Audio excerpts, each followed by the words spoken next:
Southeast Asia fell at an extraordinary rate to the might of the Japanese Imperial Army in the early stages of World War II. Countries in the region had no response to their superior weaponry and fanatically loyal troops. Island by island, the Allies started taking Southeast Asia back in one of the most brutal campaigns ever seen in the theaters of war. On the Ramree Island, the brutality was stepped up a notch by the most unlikely of factors: thousands of man-eating crocodiles. Over the course of the World Wars, our species committed innumerable vicious crimes against one another. During World War II, the South Pacific arena was a particularly brutal and barbaric killing field, the likes of which humanity has never experienced before or since. One of the most horrific and terrifying massacres in the history of the conflict, however, was perpetrated not by humans, but by Mother Nature herself. A platoon of almost 1,000 armed Japanese soldiers entered crocodile-infested swamps on a remote island in Southeast Asia during World War II, and the bulk of them never returned. If stories are to be believed, this would be the single biggest incident of animal-caused deaths in history. Before we jump into this fascinating story, if you're interested in early access to videos and live chats with the creator of Intrigued Mind, consider subscribing to our Patreon. Your support will greatly help us keep the channel producing more intriguing content.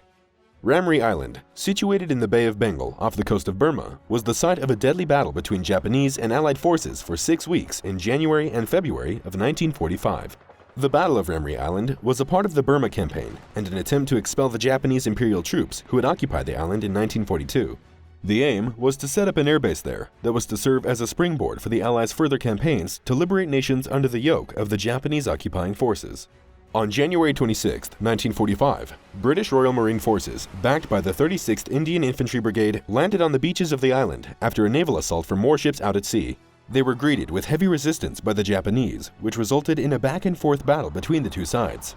After a protracted and brutal engagement, the Allies were able to get the upper hand by flanking a Japanese stronghold and expelling around 1,000 Japanese soldiers from their fortifications. The defeated Japanese troops abandoned their positions and made a hastened retreat across the island in an attempt to merge with a larger Japanese battalion on the other side of the island, dismissing all capitulation demands of the British, and because the British were flanking them on all sides and bombarding them with heavy artillery fire. The Japanese opted to cut through 10 miles of deep tidal marshland to escape the advancing enemy.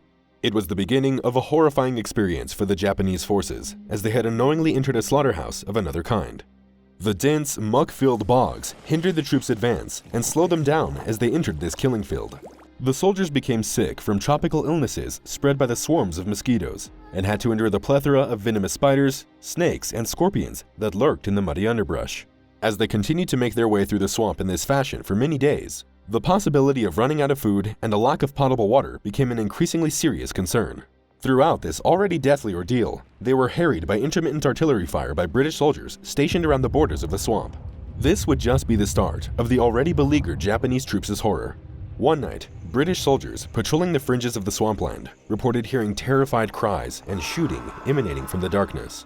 Almost immediately, it became clear that somewhere in the murky swamp, the Japanese forces were being attacked by an unknown force. Despite the fact that it was being unleashed against their enemy, the British soldiers stationed there recoiled in horror. Unfortunately for the Japanese forces, the Ramree wetlands were infested with innumerable, enormous saltwater crocodiles. The troops were continually attacked savagely and mercilessly by the reptilian predators, and survivors report that hordes of the large crocs fell upon them while terrified soldiers shot into the dark in a vain attempt to repel their insatiable attackers. According to some accounts from survivors, crocodiles would often emerge from the murky water and pull screaming and flailing victims to their deaths. It was reported that the mosquito-laden air was filled with the sounds of gunshots, snapping teeth, and the horrific gurgling moans of men being torn to bits as soldiers frantically tried to avoid a destiny far worse than being captured by Allied forces. When trying to fathom what these hapless, injured, diseased, and starving troops were up against, we have to look at the man-eating enemy that was slowly picking them off one by one as they struggled through the hellish swampland.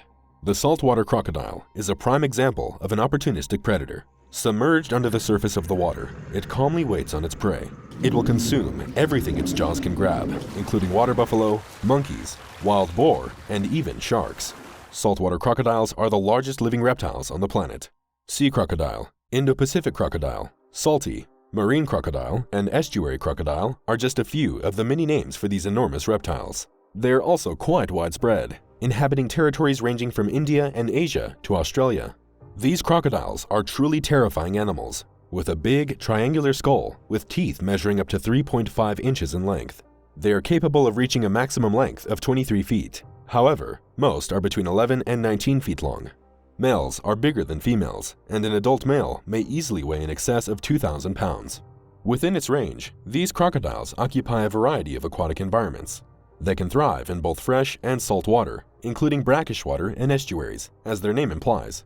Mangrove forests, beaches, rivers, river mouths, estuaries, islands, and even the open ocean are popular habitats for this species. They spend the majority of the rainy season in freshwater and migrate to saltwater during the dry season.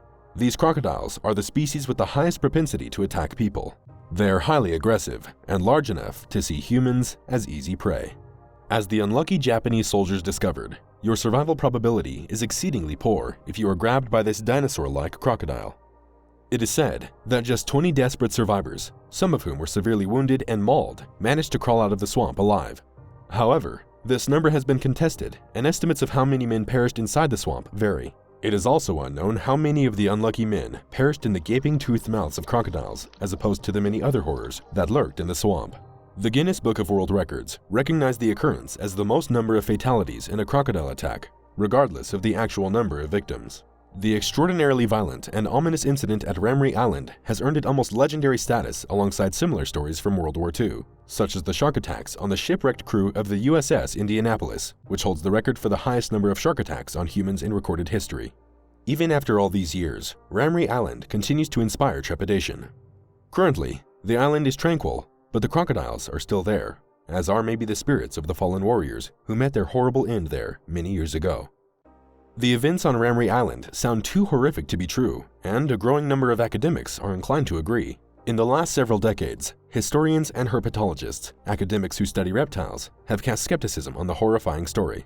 There is no mention of a crocodile massacre in British or Japanese official military accounts, and saltwater crocodiles are not renowned for feeding frenzies of this magnitude, particularly on live human victims. So where did this legendary story originate, and how did it become so widespread? That night was the most horrible that any member of the ML motor launch crews ever experienced. The scattered rifle shots in the pitch-black swamp, punctured by the screams of wounded men crushed in the jaws of huge reptiles, and the blurred, worrying sound of spinning crocodiles made a cacophony of hell that has rarely been duplicated on Earth. At dawn, the vultures arrived to clean up what the crocodiles had left. Of about 1,000 Japanese soldiers that entered the swamps of Ramree, only about 20 were found alive. This gruesome passage was penned by Bruce Wright, a lieutenant commander of the Royal Canadian Navy, who was credited with creating the concept of frogmen units, scuba diving warriors who could spy on the enemy from the water. Wright participated in the British and Indian assault on Ramree Island in 1945. Wright's duty as the head of his frogman team was to conduct reconnaissance before the assault on the island. Wright then became a recognized wildlife scientist and novelist after the war. Interestingly, Wright's influence as a naturalist may have had a role in popularizing the tale of the Crocodile Massacre. In his 1962 book, Wildlife Sketches Near and Far, Wright gave a one-paragraph description of the murderous crocodiles. Then, another scientist and environmentalist, Roger Karras, took up the tale. Karras concedes that had the story come from a source other than Bruce Wright, I would be tempted to discount it. But Bruce Wright, a highly trained professional naturalist, was there at Ramree. Wright was officially present at Ramree, but he was not among the witnesses who claimed to have heard Japanese soldiers screaming as they were devoured by crocodiles. According to a later recounting of the episode in Wright's biography, the frogmen of Burma, British comrades on the boat cruise watching the island, told him the tale. The slaughter may have been a second or perhaps third-hand description of what occurred in the swamps. In his 2011 review of the Burma campaign, historian Frank McLean contested the official account of the carnage. Most of all, there is a single zoological problem. If hundreds of crocodiles were involved in the massacre, as in the urban or jungle legend, how had these ravening monsters survived before, and how were they to survive later? The ecosystem of a mangrove swamp with an exiguous or meager mammal life simply would not have permitted the existence of so many saurians before the coming of the Japanese. Animals are not exempt from the laws of overpopulation and starvation. The Crocodile Massacre of Ramree Island, true or not, is a terrifying account of the horrors of war. Will we ever know exactly what happened on the island 77 years ago? Perhaps the only ones that really know are the crocodiles that still inhabit the swamps.